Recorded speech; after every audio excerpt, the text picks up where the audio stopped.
안녕하십니까. 2019년 10월 21일 최병목 이펙트 시작하겠습니다. 오늘은 사실 좀 제목이 좀 묘하죠. 조국 사태가 한국당에 미칠 부작용 뭐 이런 건데, 이제 무슨 얘기냐면 한마디로 말씀드리면, 자, 조국 사태 때문에 한국당이 좀 형편이 나아졌습니다. 이것이 오히려 한국당으로 하여금 또 난국에 처하게 될 그런 상황을 만드는 가능성, 이걸 경계하고자 제가 말씀을 드리려고 합니다. 무슨 얘기냐면, 자, 조국 사태는 한번 조금씩 더듬어 올라가 보면, 사실은 8월 9일 날 문재인 대통령이 조국 씨를, 그러니까 조국 전 민정수석을 법무부 장관에 지명을 했습니다. 8월 9일입니다. 그 8월 9일에 그 한국갤럽 여론조사 결과를 보면 문 대통령 지지율은 47% 긍정에 부정이 43%였습니다. 긍정이 높았습니다. 이때까지만 해도. 그런데 지난주 금요일이죠. 40%대가 무너져서 39%가 됐고 부정은 53%가 됐습니다.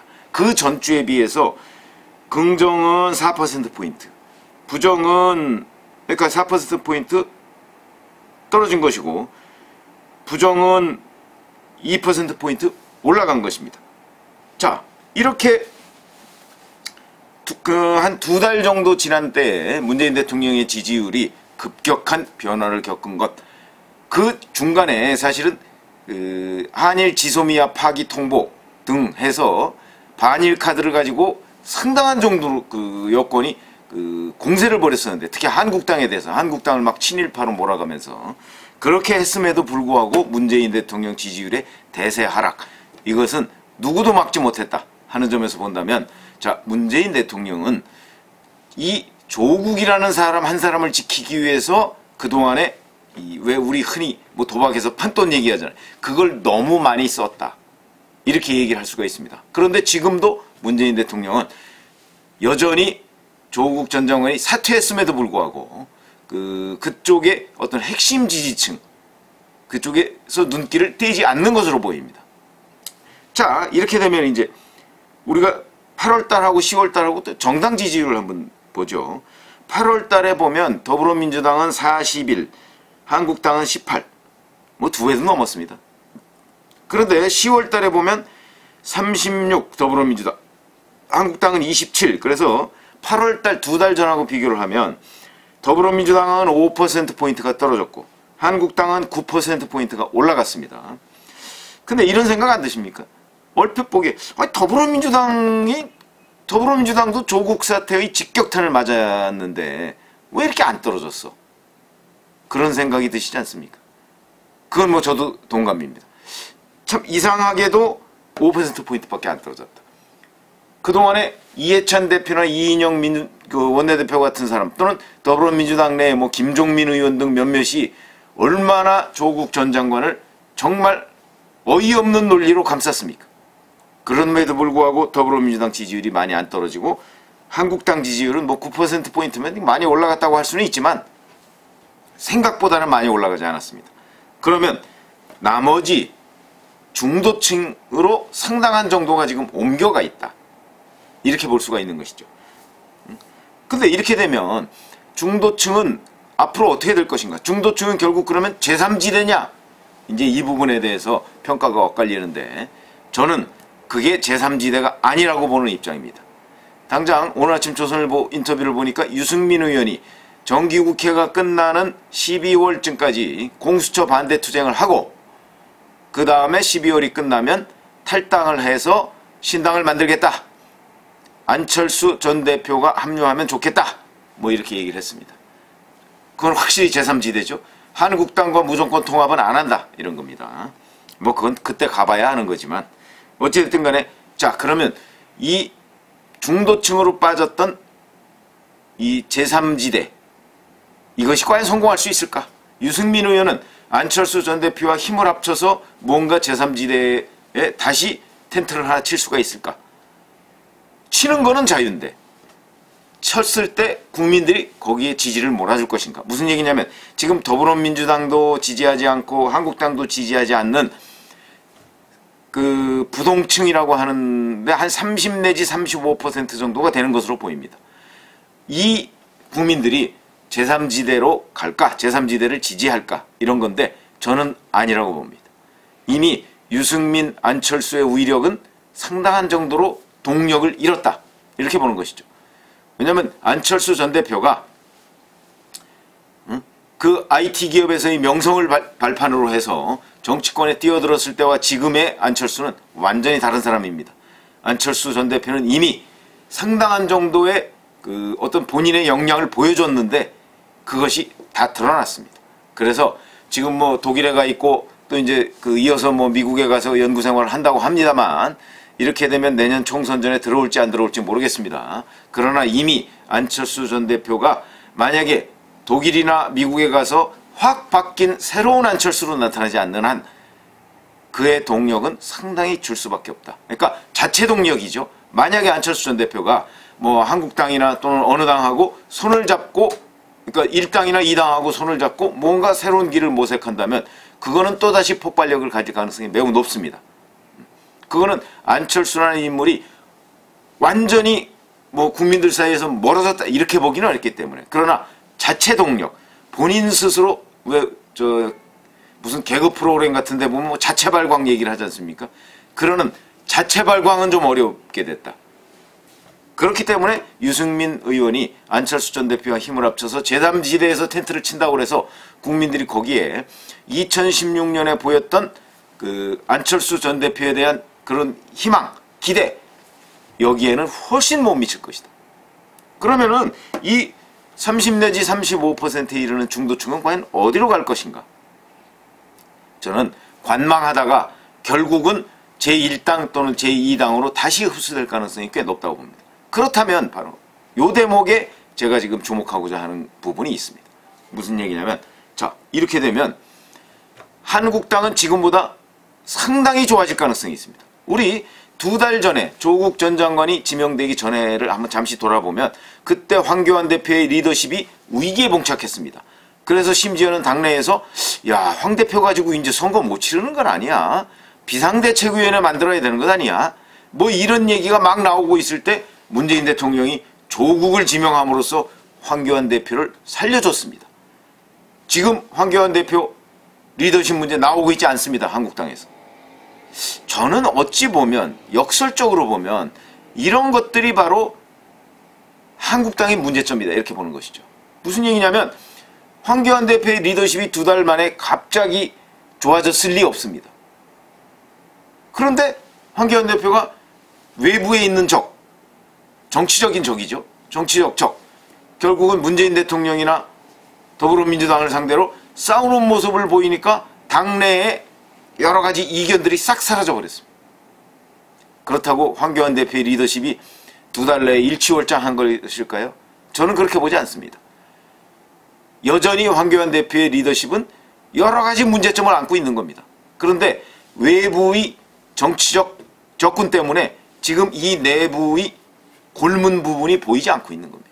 아픔을 못 느끼고 있는 겁니다, 지금. 근데 만약에 이제 조국 전 장관의 부인 정경심 교수를 검찰이 다시 기소하고 조국 전 장관을 불러서 조사하고 이러면 민주당은 조금 더 떨어지고 한국당은 조금 더 올라갈 겁니다. 그래서 아마 한국갤럽 조사로 봐도 거의 비슷하게 이제 그 지지율 유지가 될 텐데 그렇게 되면 실질적으로 만약에 동률이다 이러면은 실질적으로 야당의 지지율은 저평가될 가능성이 굉장히 높다. 그런 점에서 본다면 한국당이 이기고 있는 것이다. 이제 이렇게 그 일반적인 평가가 분석이 될 것이고 그렇게 되면 한국당의 또한 고질병 이것이 드러날 가능성이 저는 있다고 보는 것이죠. 2016년 1월 달로 잠시 돌아가 보시죠. 김무성 대표가 당시에 한국당이 총선에서 180석을 얻을 수도 있다. 그 얘기가 떨어지긴 무섭게 바로 이한구 공천관리위원장이 유승민 의원 찍어내기를 시작을 해서 불과 한 2달여 만에 180석이 뭡니까? 과반도 안 되고 그리고 석 달 만에 제1당을 민주당에 내주고 말았습니다. 기억나시죠? 친박, 진박 논란, 친박, 비박 갈등 이런 것들이 거의 생중계되다시피 하면서 한국당은 추락하고 말았습니다. 그 당시에는 한나라당이었죠. 추락하고 말았습니다. 자, 그런데 조국 사태로 인해서 한국당이 지금 지지율 뭐 아직까지는 뭐 이렇게 아주 좋다고 할 수는 없지만 하여튼 여하튼 과거보다 엄청나게 많이 회복한 모양새를 보이고 총선은 지금 6개월도 안 남았습니다. 자, 이런 상황에서 한국당 지지율이 이렇게 회복하면 그것이 부작용을 낳을 수 있다는 것이죠. 바로 친박 비박 논란이 재현될 가능성이 있다. 왜 그러냐면 조금 있으면 정기국회 끝나면 공천작업에 돌입할 겁니다. 황교안 대표, 나경원 원내대표 다 이 체제로 내년 총선을 치러야 되는데 다 친박의 지원을 받아서 대표와 원내대표가 된 사람입니다. 결국 친박 청산 그대로 물 건너갈 가능성이 있습니다. 왜 그러냐면 우리 국민들은 한국당에 대해서 자, 그래도 박근혜 탄핵 사태에 대해서 책임 있는 사람, 그런 사람은 좀 물러나야 되는 것 아니야? 그런데 이미 서청원 의원 탈당했죠? 그 다음에 김무성 전 대표 뭐 사실상 내년 총선에 불출마한다고 얘기했죠? 그 다음이 없습니다. 그 다음이. 그러니까 무슨 얘기냐면 박근혜 정부에서 정말 친박 핵심 실세로 군림했던 사람들, 어찌 보면 그 사람들이 제1차적으로 탄핵 사태에 대한 책임이 있는 것이고, 그 다음에 2차적으로 이제 이제 그런데 국민들 중에서도 친박을 지지하는 우리 공화당류의 그런 국민들은 야, 탄핵에 동조한 비박이 문제야 이렇게 얘기합니다. 요것도 또 2016년으로 잠시 시계추를 좀 돌려보면 그 당시 탄핵 사태가 만약에 국회에서 탄핵이 이루어지지 않았다면 어떤 일이 벌어졌을까? 생각을 좀 해보십시오. 광화문을 연일 메웠던 그 수많은 인파 어떻게 변했을지 모릅니다. 지금 그 시절이 다 지나고 이제 박근혜 대통령이 탄핵되고 나서 약간 안정 국면을 찾고 정권 바뀌고 이렇게 되니까 그 촛불 집회의 위력, 그것을 제가 보면 평가절하하는 사람들이 저는 있다고 봅니다. 특히 한국당 지지자들 중에 있다고 봅니다. 그게 저는 굉장히 안이한 생각이라고 봅니다. 그 당시 저는 현장을 많이 나가봤습니다만 그 당시 현장 분위기는요 거의 혁명적 분위기였습니다. 그런 사실을 지금 간과하고 다시 그 당시의 촛불 집회, 그 당시의 촛불 집회는 어느 특정 진영의 촛불 집회라고 저는 생각하지 않습니다. 문재인 지금 대통령은 그게 마치 특정 진영의 촛불 집회라 이런 식으로 얘기를 하지만 실제는 그렇지 않았습니다. 그때 박근혜 정부를 지지했던 많은 사람들이 촛불 집회에 나갔습니다. 왜냐하면 우리의 지지와 기대를 배반했다. 그런 것 때문이죠. 제 친구들도 많이 나갔습니다. 그 사람들 민주당 지지자 아닙니다. 저는 그 핵심을 봐야 되는데 지금 한국당 지지자들 중에 그 핵심을 보지 못하고 있는 분들이 좀 있는 것 같고, 그 다음에 또 하나는 다시 한국당의 지지율이 회복을 해서 이렇게 상황이 좋아지니까 이런 고질적인 병폐들이 다시 드러나서 적어도 내년 공천 과정에서 친박들이 대거 다시 되살아날 가능성이 있다. 이렇게 되면 한국당은 또다시 내년 총선에서 굉장히 난국에 봉착할 가능성이 있고, 그리고 제가 박근혜 전 대통령 사면 얘기를 했습니다만 저쪽에서 정략적으로 그 사면을 앞당길 경우에 또다시 한국당과 우리 공화당의 분열로 인해서 한국당의 의석수는 굉장히 줄어들 것이다. 이것은 바로 조국 사태의 부작용이다. 이렇게 생각합니다. 조국 사태가 한국당에 미치는 부작용이다. 그럼 이 부작용을 지금 미리 예방하기 위해서는 어떻게 해야 되느냐? 그건 결국 이제 황교안 대표와 나경원 원내대표가 제가 지금 말씀드렸던 이런 부작용을 최소화하는 방안, 저는 뭐 물갈이가 능사가 아니라고 생각을 합니다. 당선 가능성, 그 다음에 그 후보의 확장 가능성, 이것이 굉장히 중요합니다. 현재 현역 의원들보다는 새로 정치권에 들어오는 신진 인사들이 확장 가능성은 훨씬 큽니다. 그렇다고 해서 현역 의원들의 당선 가능성도 무시할 수가 없습니다. 자, 이것을 잘 분석해내야 되는데 거기에서 이제 팔이 안으로 굽으면 우리 국민들로부터 외면을 받습니다. 그게 굉장히 중요합니다. 그게 바로 정무감각이고, 과거 군 출신들이 정치권에 들어와서 정치를 뭐라고 표현했는지 기억나십니까? 정치는 종합예술이다.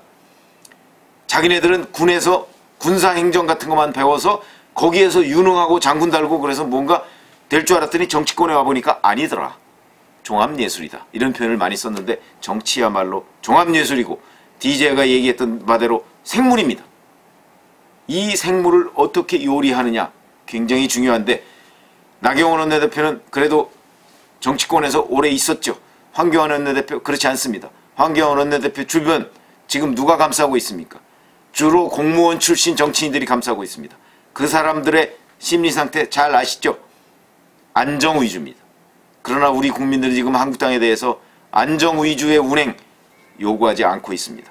안정보다는 뭔가 한국당이 변화된 모습을 보여라 이렇게 주문하고 있는데 그 변화된 모습이 아니고 또다시 한국당은 안정이 아니고 안주하는 자세로 가지 않을까. 거기에 가장 큰 영향을 미친 것은 바로 조국 사태다. 그래서 이 조국 사태에 대해서 잘 분석하고 해결하고 그 다음에 한국당으로서의 처방을 내놓지 않으면 한국당은 또다시 국민들로부터 외면될 가능성이 있는데 외면받을 가능성이 있는데 제 눈에는 지금 그게 조짐이 보이는데 한국당 지도부는 어떤 생각을 하고 있는지 모르겠습니다. 감사합니다.